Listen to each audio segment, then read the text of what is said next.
Now that you're finally back, hope you know you're easily replaceable. Kenneth Hoffman said it with that smirk he saved for moments when he thought he had the upper hand. I just walked into North Peak Engineering's main office after a week's vacation in Colorado Springs. And those were the first words out of his mouth. Not welcome back or how was your trip. Just that. My name's Adam. I'm 49 and I'd been working government contracts for North Peak for 12 years. 12 years of clearances, relationships, and deals that kept the lights on. But Kenneth saw me as just another engineer in a cheap suit. Thanks for letting me know, I said, setting my briefcase down by my desk. He laughed like he'd made some brilliant joke and walked back to his corner office. I watched him through the glass partition, adjusting his tie and checking his reflection in his computer screen. Kenneth had been my boss for 3 years, ever since the company restructured. Before that, I'd reported directly to the CEO, Jonathan Rivers. Things were different then.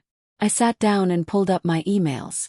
47 messages about the Henderson defense contract.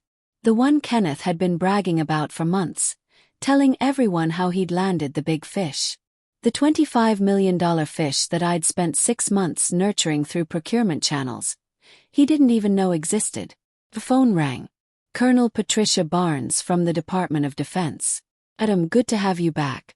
We need to discuss the timeline adjustments for Phase 2. Course, Colonel, let me pull up the specifications. Kenneth's voice carried from his office.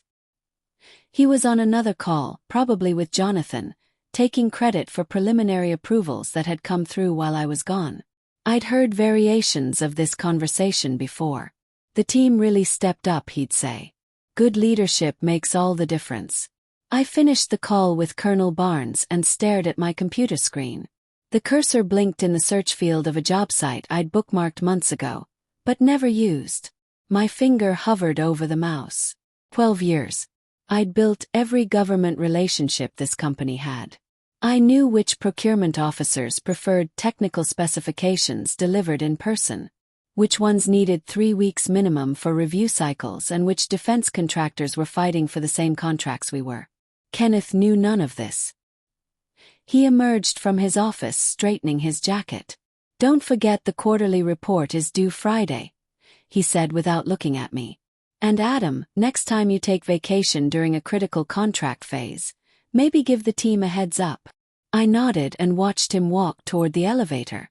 The team, as if there was anyone else in this building who could navigate the labyrinth of federal procurement requirements that kept North Peak profitable.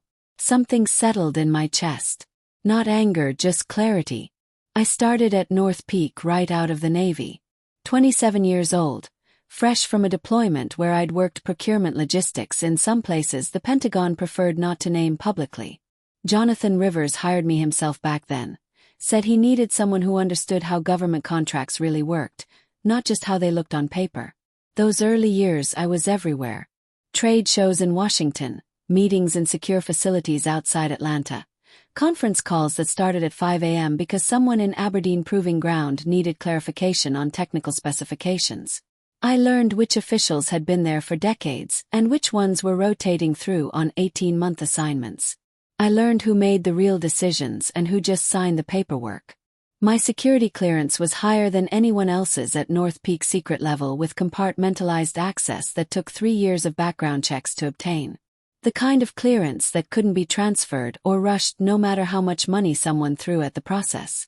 Kenneth didn't have any clearance at all. For 9 years I worked directly with Jonathan. We'd sit in his office every Monday morning going over pipeline opportunities, contract renewals, and relationship maintenance. He understood what it took to keep government clients happy. It's not about the lowest bid, he'd tell me. It's about trust and expertise they can't get anywhere else. Then came the restructuring. Jonathan said the company was growing, needed more layers of management. Kenneth came from a commercial construction background. Had an MBA from somewhere in Atlanta. Fresh perspective, Jonathan called it. Someone who can bring business discipline to government contracts. Kenneth's first week, he asked me for a simple breakdown of our government business. I spent 3 days preparing a presentation that covered 12 active contracts, 18 potential opportunities, and the relationship map I'd built over nearly a decade. He listened for 20 minutes, then asked, "Can't we just bid lower and win more?" That should have been my warning. Over the next 3 years, I watched Kenneth take credit for every successful proposal while distancing himself from the complicated relationship work that made those successes possible. When Colonel Barnes called with questions, she asked for me specifically. When the folks at Huntsville wanted to discuss technical requirements, they scheduled calls around my availability, not Kenneth's. But in management meetings, Kenneth presented everything as his strategic vision. The worst part wasn't the credit stealing. It was watching him slowly convince himself that government contracts were just like any other business deal. He'd interrupt my calls with procurement officers to suggest efficiency improvements. He'd schedule meetings during times I'd specifically told him I was managing critical proposal deadlines. Last month, I'd overheard him telling Jonathan that the government division was finally running like a real business unit. As if the previous 11 years of steady growth and relationship building had been some kind of amateur operation. The tipping point came 3 days after Kenneth's easily replaceable comment. I was sitting in my truck outside the office, engine running, when my phone buzzed with a text from Sterling Solutions. "Adam, still interested in that senior partner position we discussed? Call me Vincent Shaw." Vincent was the CEO of Sterling Solutions, North Peak's biggest competitor in the government space. We'd talked informally at a defense industry conference 6 months ago. He'd mentioned they were looking for someone with my background, but I'd brushed it off. Loyalty, I'd told myself. 12 years with one company meant something. But Kenneth's words kept echoing. Easily replaceable. I thought about Colonel Barnes, who'd specifically requested me for the Henderson contract. About the procurement officer at Wright-Patterson, who wouldn't return Kenneth's calls, but always picked up when I called. About the 3 other major contracts currently in negotiation that existed solely because of relationships I'd spent years building. Easily replaceable. Called Vincent. "Adam, good to hear from you. Look, I'll cut to the chase. We just lost a senior partner to retirement and we need someone who can step in immediately. Full partnership, equity stake. And every government relationship you bring with you stays yours to manage. No micromanagement, no credit sharing. What kind of timeline are we talking about? 2 weeks to start, 1 week if you can swing it." I sat there for a long moment watching Kenneth through the office windows. He was gesturing animatedly in what looked like another phone call with Jonathan, probably explaining how well the government division was performing under his leadership. "Send me the paperwork," I said. The next morning, I typed up my resignation letter. 2 sentences. Effective immediately. I'm resigning from my position at North Peak Engineering. Thank you for the opportunity. I printed it, signed it, and walked it directly to Jonathan's office. He looked up from his computer, surprised. "Adam, what's this about?" "Kenneth's right," I said, placing the letter on his desk. "I am easily replaceable, so you won't have any trouble finding someone else to manage the Henderson contract or the Wright-Patterson renewal or the Aberdeen proposal that's due next month." Jonathan's face went pale as he read the letter. "Adam, wait. Let's talk about this." But I was already walking toward the door. "I've taken a position with Sterling Solutions. They seem to think my experience has value." I cleaned out my desk while Kenneth was at lunch. 12 years of files, contact lists, and relationship notes went into 3 boxes. The government contract database stayed on the company server, but the real relationships, the ones built on trust and years of reliable service, those walked out with me. Kenneth returned from lunch as I was loading the last box into my truck. He watched from the parking lot but didn't say anything. My phone buzzed as I drove away. A text to Kenneth's number copied to Jonathan's. "Henderson defense contract cancelled. Effective immediately. Colonel Barnes." Jonathan called me at 6 p.m. that same day. I was at Sterling Solutions signing paperwork in Vincent's office. "Adam, we need to talk. This is bigger than whatever happened between you and Kenneth." "Is it?" Kept my voice level. Vincent raised an eyebrow, but continued reviewing contract details. "The Henderson contract is worth $25 million over 3 years. Colonel Barnes won't take Kenneth's calls. She's saying the deal is off unless you're managing it personally. I looked out the window of Sterling's 20th floor conference room. Downtown Memphis stretched out below us. The Mississippi River catching the last light of the day. That's unfortunate. Don't play games with me, Adam. 12 years should count for something. You're right. 12 years should count for something. But your restructuring put Kenneth in charge of decisions. He doesn't understand with relationships. He didn't build in a business he's never worked. Jonathan's voice sharpened. Kenneth's got an MBA from Emory. He knows business. Government contracts aren't business, Jonathan. They're relationships. Trust, security clearances that take years to get and can't be transferred. Kenneth doesn't have clearance to access half the files necessary to manage the Henderson contract, let alone the technical expertise to answer Colonel Barnes's questions. We'll get him cleared. We'll bring in consultants. Secret clearance takes 18 months minimum with no guarantees. And Colonel Barnes has worked with me for 8 years. She trusts my judgment on technical specifications and timeline management. She's not going to start over with someone new because Kenneth has an MBA. There was a long pause. Vincent finished reading and slid the partnership agreement across the table. I signed it while Jonathan searched for words. What do you want? Jonathan finally asked. I want Kenneth to understand that some people aren't easily replaceable. This is about ego. This is about competence. Kenneth spent 3 years taking credit for work he didn't do, relationships he didn't build, and expertise he doesn't have. Now he gets to find out what North Peak's government division looks like without the person who actually runs it. I hung up and handed the signed contract back to Vincent. Rough conversation, he asked. Necessary one. My phone started buzzing with texts. Kenneth, finally understanding that the Henderson contract wasn't just paperwork, but a relationship with specific people who'd worked with me for years. Then Jonathan again, then someone from North Peak's legal department. I turned the phone off. The next morning brought 3 more cancelled contracts. Wright-Patterson Air Force Base pulled out of a $15 million radar upgrade project. Aberdeen Proving Ground suspended negotiations on a testing facility contract worth $8 million annually. Each cancellation came with the same message. Primary contractor relationship terminated. Vincent called me into his office at 10 a.m. Adam, I've got to ask. Did you know this would happen? I knew that Kenneth had convinced himself that government contracts were just about having the right paperwork and submitting the lowest bid.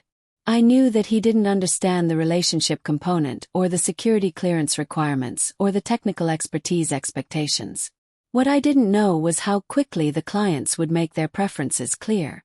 And now Kenneth gets to learn that easily replaceable is a theory that doesn't survive contact with reality.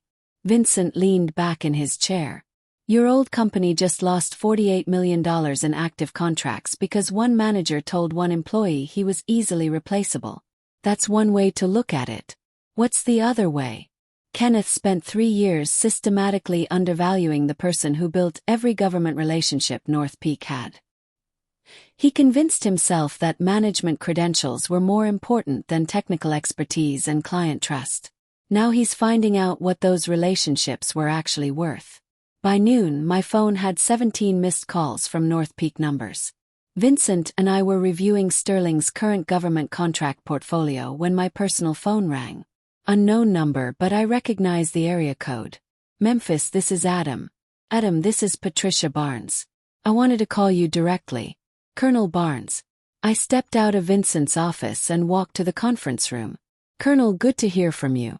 I'm calling because Jonathan Rivers has been trying to reach me for 2 days and I think there's some confusion about the Henderson contract situation. I sat down and looked out at the Memphis skyline. What kind of confusion?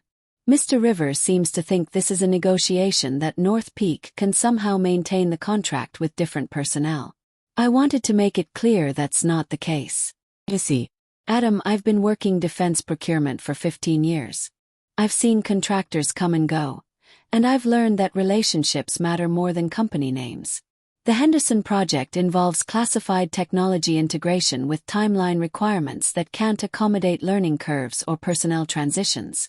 She paused and I could hear papers shuffling in the background. The technical specifications require someone with your specific background and clearance level.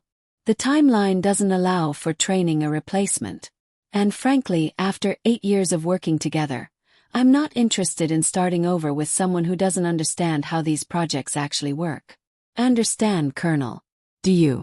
Because I've also had calls from Wright Patterson and Aberdeen. The consensus is clear. We work with you or we work with other contractors. North Peak without Adam isn't North Peak as far as the Department of Defense is concerned.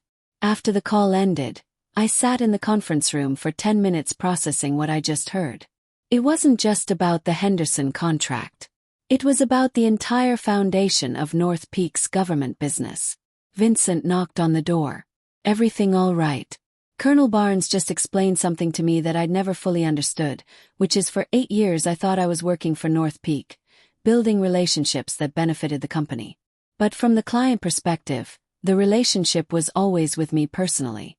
The company was just the administrative framework. Vincent sat down across from me. That's not uncommon in government contracting. Technical expertise and security clearances are personal assets. They don't transfer with company letterhead. Kenneth never understood that. He saw government contracts as company assets that could be managed by anyone with the right business training. And now he's discovering that $48 million in annual contract revenue was never really North Peak's to begin with. It was mine and I was sharing it with them. My phone buzzed with another call from Jonathan. I declined it. Vincent, I need to ask you something. How many of Sterling's government relationships are dependent on specific individuals? About 60%, maybe more. Government clients don't care about corporate structure or management philosophy. They care about competence, reliability, and trust, all of which are personal qualities. So when Kenneth told me I was easily replaceable, he was telling you that he didn't understand the business he was supposed to be managing, classic corporate blindness, focusing on organizational charts instead of relationship maps. That afternoon, I learned that Kenneth had called a company-wide meeting to discuss temporary setbacks in the government division. According to my former colleague, Stephen, Kenneth had spent an hour explaining how they'd overcome the current challenges through strategic partnerships and enhanced business development. Stephen texted me afterward. He actually said losing the contracts might be a blessing in disguise because government work is too restrictive. Anyway, I showed the text to Vincent. Your former boss is about to learn that some blessings come with very expensive price tags, he said. 3 days into my new position at Sterling Solutions, Vincent called me into his office with a proposal that made me understand why Kenneth's world was about to collapse completely. Adam, I've been thinking about our conversation regarding relationship-based contracts. What if I told you that Sterling has been waiting for exactly this opportunity for 2 years? I leaned forward. What kind of opportunity? The opportunity to absorb North Peak's entire government division by hiring the person who built it. Vincent pulled out a folder thick with contract proposals and relationship maps. We've been tracking North Peak's government business for years, waiting for the right moment to make a move. Your former company has great relationships, but limited capacity. Sterling has enormous capacity but limited government relationships. And now we have both. Colonel Barnes called me personally yesterday. She wants to fast-track the Henderson contract with Sterling as the primary contractor and you as the technical lead. She's also recommending us for 3 other projects that were previously going to other firms. I studied the documents. Wright Patterson was offering a contract extension worth $20 million over 5 years. Aberdeen wanted to expand their testing facility project to include Sterling's manufacturing capabilities. The numbers were staggering. Vincent, this isn't just about hiring me away from North Peak. This is about absorbing their entire government client base. Exactly. And it's all possible because one manager thought relationships were interchangeable. That afternoon, I made a series of calls to procurement officers I'd worked with for years. Each conversation followed the same pattern. I'd explain my move to Sterling Solutions, and they'd immediately want to know about transferring existing contracts and exploring new opportunities. Major Helen Rodriguez from Aberdeen was the most direct. Adam, North Peak's current management seems to think government contracts are just paperwork. We need partners who understand that these projects involve national security considerations and can't be managed like commercial construction. By the end of the week, Sterling had received formal requests for proposal on 6 major contracts previously designated for North Peak. The total value exceeded $70 million over the next 4 years. Kenneth called me directly on Friday afternoon. "Adam, this is getting out of hand. Jonathan's willing to discuss a significant raise and a promotion if you'll consider coming back." I was in Sterling's new government contracts division office, which Vincent had set up specifically for the business we'd acquired from North Peak. "What kind of promotion?" "Director level, your own department. Kenneth would report to you on government matters." "Interesting. What changed Jonathan's mind about the value of specialized expertise?" Kenneth's voice tightened. "Look, maybe I was wrong about some things, but you're destroying a company that gave you 12 years of opportunity." "Kenneth, I'm not destroying anything. I'm simply working somewhere that understands the difference between management credentials and industry expertise. The board is asking questions, Adam. They want to know how we lost $48 million in contracts in 1 week. And what are you telling them?" "I'm telling them that some employees are vindictive when they don't get their way." I looked out the window at the Memphis skyline, the same view I'd had the day I signed with Sterling. "Are you also telling them that you never obtained security clearance for the contracts you were supposed to manage, or that you've never worked a single government project from start to finish, or that you told your only qualified government contractor he was easily replaceable?" Kenneth hung up. An hour later, Jonathan called. "Adam, I need you to understand something. Kenneth's gone. I'm prepared to offer you his position, plus equity, plus a 40% salary increase." "Jonathan, that's generous, but I'm curious about something. Why didn't any of this matter when Kenneth was convinced I was easily replaceable?" "Because I trusted his assessment of the situation. And now I know what $48 million in lost contracts feels like." The call came on Monday morning. Vincent knocked on my office door with a grin I'd never seen before. "Adam, you need to hear this." He put his phone on speaker. Jonathan Rivers's voice filled the room tight with barely controlled panic. "Vincent, I'm calling to discuss a partnership opportunity between Sterling and North Peak." "What kind of partnership, Jonathan?" "We want to subcontract our government division to Sterling. Sterling would handle all government contracts and North Peak would focus on commercial projects." Vincent looked at me and raised an eyebrow. "That's an interesting proposal. What would that arrangement look like?" "Sterling would take over all existing government contracts and relationships. North Peak would provide administrative support and facility access. Revenue would be split 60/40 in Sterling's favor." I leaned forward and spoke into the phone. "Hello, Jonathan." The silence stretched for nearly 10 seconds. "Adam, I should have known you'd be part of this conversation." "Actually, Jonathan, I am this conversation. Every government relationship you're trying to license to Sterling belongs to me personally. The clients made that very clear." "Adam, be reasonable. North Peak invested 12 years in your development and Kenneth spent 3 years explaining how easily replaceable that investment was. Turns out he was wrong." Vincent took over. "Jonathan, here's our counteroffer. Sterling Solutions will consider acquiring North Peak's government division assets, office space, equipment, and administrative staff for fair market value. All contracts and client relationships stay with Adam and Sterling. That would eliminate our entire government division." "Yes, I said it would. Just like Kenneth eliminated it last week when he told me I was easily replaceable." "The board is meeting this afternoon, Adam. They're going to want explanations. Tell them the truth, Jonathan.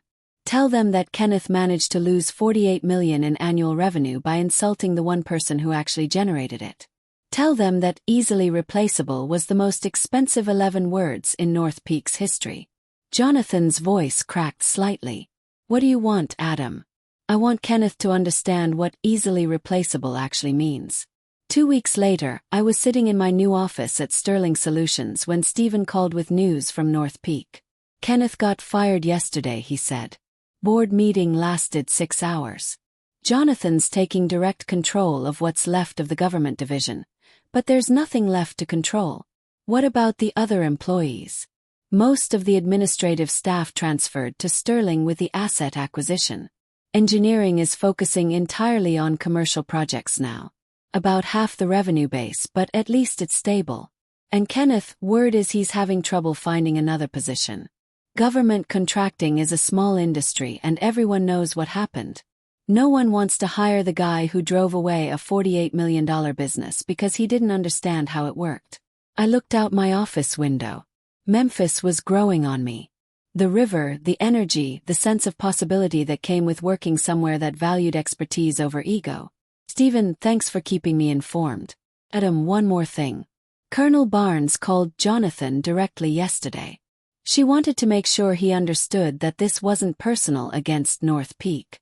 She said you'd always been professional and that Sterling was lucky to have you. That was kind of her. She also said that Kenneth's behavior was an embarrassment to the industry, and that his reputation was permanently damaged among procurement professionals. After the call, I sat quietly for a few minutes. Vincent knocked and entered. Everything all right. Just reflecting on how things change. 3 weeks ago, Kenneth was convinced that MBA credentials and management theory were more valuable than 12 years of relationship building and technical expertise. And now he knows the difference. I started reviewing the Henderson contract specifications. Colonel Barnes wanted to accelerate the timeline, and we had the resources to deliver ahead of schedule. Kenneth's downfall became a cautionary tale throughout the defense contracting industry. His name circulated in procurement offices as an example of how corporate arrogance could destroy years of carefully built relationships when he applied for management positions at other government contractors. His references included the fact that he had single-handedly eliminated $48 million in annual revenue through poor personnel decisions and a fundamental misunderstanding of how specialized industries operate. His LinkedIn profile remained largely unchanged for months, a testament to his inability to find employment in an industry where reputation mattered more than credentials. The defense contracting community, particularly in the Memphis and Atlanta regions, used Kenneth's case as a teaching example of how dismissing specialized talent could catastrophically damage a company's competitive position. Procurement officers who had worked with me for years made it clear that Kenneth's treatment of experienced contractors reflected poorly on his judgment and leadership capabilities. His attempts to rebuild his career in commercial construction were hampered by the industry's interconnected nature. Former colleagues and competitors had heard about North Peak's spectacular government division collapse. Kenneth's professional isolation deepened when Sterling Solutions' success with former North Peak contracts became industry news. Every successful project completion under my leadership at Sterling served as a reminder of what Kenneth had thrown away through his dismissive attitude and poor management decisions. His reputation never recovered from being the executive who proved that some people truly are irreplaceable, while others are all too easily forgotten. I signed the Henderson contract renewal in Colonel Barnes's office 6 months later, surrounded by the same procurement team I'd worked with for years. Sometimes the most valuable lesson is learning that respect earned through competence and dedication always outlasts the authority that comes from a corner office and an expensive degree.